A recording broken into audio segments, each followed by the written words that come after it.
আমার মনের অবস্থা খুবই খারাপ, প্রচুর টেনশনে আছি, চাপে আছি, অস্থির ফিল করছি। মানে আমি ভাবতে পারিনি যে এতটা অস্থির ফিল করব, নার্ভাস ফিল করব।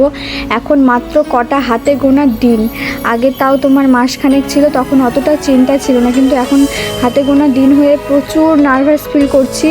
মনে খুব অস্থিরতা বেড়ে গেছে যে কি হবে আর কি হবে না।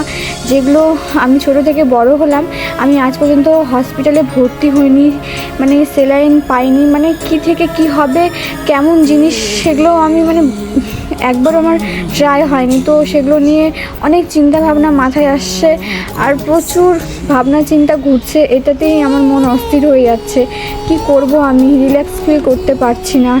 আমাকে অনেকে সান্ত্বনা দিচ্ছে, আমার হাজব্যান্ডও সান্ত্বনা দিচ্ছে, কিন্তু তবুও আমি মানে ফিল করতে পারছি না সান্ত্বনা, যে কী করব। আমি খালি অস্থির হয়ে যাচ্ছি। তো ভগবান সাথে থাকুক আমার, আমি এতটুকুই চাইবো, আর তোমাদের আশীর্বাদও আমার দরকার।